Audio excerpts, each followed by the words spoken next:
Hi boys and girls, it's Mrs. Salgado. I'm going to be reading How the Grinch Stole Christmas by Dr. Seuss.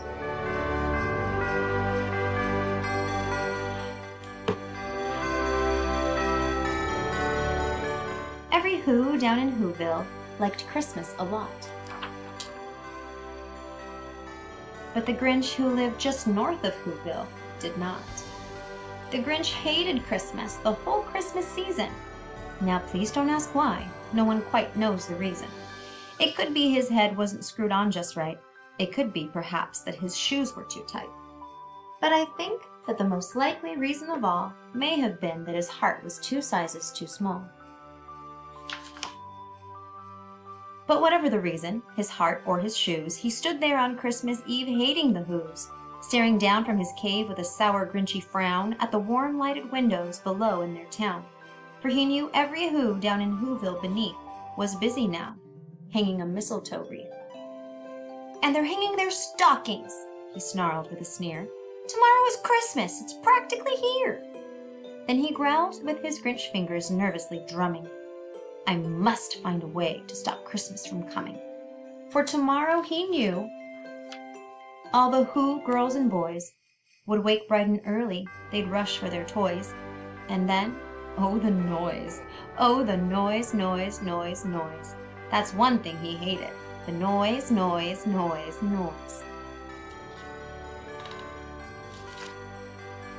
Then the Whos, young and old, would sit down to a feast, and they'd feast, and they'd feast, and they'd feast, feast, feast, feast. They would feast on Who pudding and rare Who roast beast, which was something the Grinch couldn't stand in the least. And then they'd do something he liked least of all.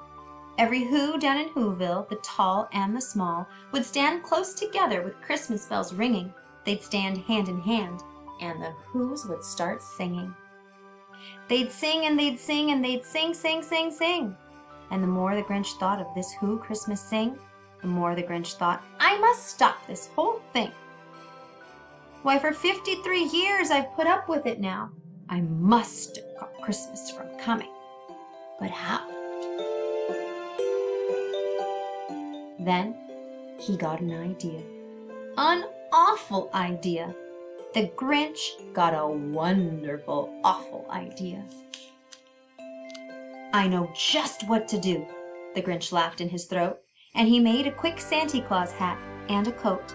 And he chuckled and clucked, what a great Grinchy trick! With this coat and this hat, I look just like Saint Nick. All I need is a reindeer. The Grinch looked around, but since reindeer are scarce, there was none to be found. Did that stop the old Grinch? No, the Grinch simply said, if I can't find a reindeer, I'll make one instead. So he called his dog Max, then he took some red thread, and he tied a big horn on the top of his head. Then he loaded some bags and some old empty sacks on a ramshackle sleigh, and he hitched up old Max. Then the Grinch said, "Giddy up!" and the sleigh started down toward the homes where the Whos lay a snooze in their town. All their windows were dark, quiet snow filled the air. All the Whos were all dreaming sweet dreams without care when he came to the first little house on the square. "This is stop number 1, the old Grinchy Claus hissed, and he climbed to the roof, empty bags in his fist. Then he slid down the chimney, a rather tight pinch, but if Santa could do it, then so could the Grinch. He got stuck only once for a moment or two. Then he stuck his head out of the fireplace flue, where the little Who stockings all hung in a row. "These stockings," he grinned, "are the first things to go." Then he slithered and slunk with a smile most unpleasant around the whole room, and he took every present. Pop guns and bicycles, roller skates, drums, checkerboards, tricycles, popcorn, and plums. And he stuffed them in bags. Then the Grinch very nimbly stuffed all the bags, one by one, up the chimney. Then he slunk to the icebox. He took the Who's feast. He took the Who pudding. He took the roast beast.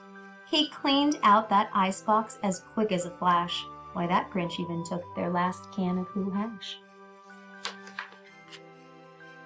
Then he stuffed all the food up the chimney with glee. "And now," grinned the Grinch, "I will stuff up the tree." And the Grinch grabbed the tree and he started to shove when he heard a small sound like the coo of a dove. He turned around fast and he saw a small Who, little Cindy Lou who was not more than 2. The Grinch had been caught by this tiny Who daughter, who'd got out of bed for a cup of cold water. She stared at the Grinch and said, "Santa Claus, why? Why are you taking our Christmas tree? Why?" But you know that old Grinch was so smart and so slick, he thought up a lie, and he thought it up quick. "Why, my sweet little tot," the fake Santa Claus lied, "there's a light on this tree that won't light on one side. So I'm taking it home to my workshop, my dear. I'll fix it up there, and I'll bring it back here." And his fib fooled the child. Then he patted her head, and he got her a drink, and he sent her to bed.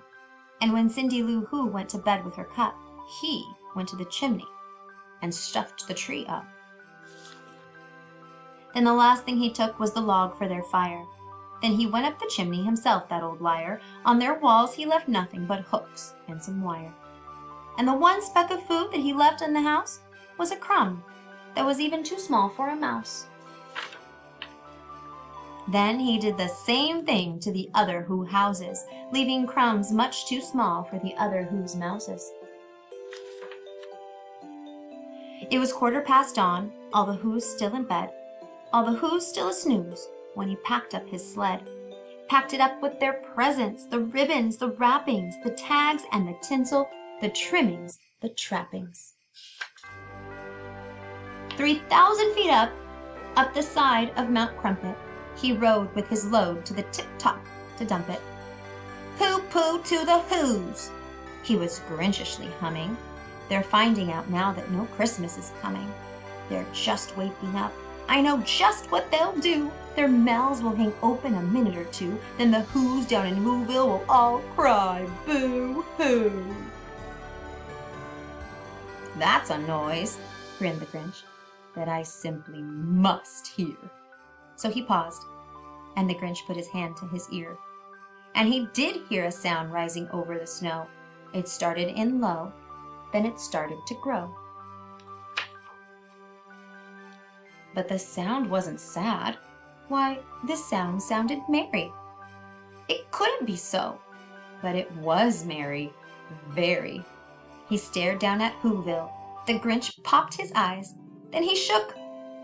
What he saw was a shocking surprise. Every Who down in Whoville, the tall and the small, was singing without any presents at all. He hadn't stopped Christmas from coming. It came. Somehow or other, it came just the same.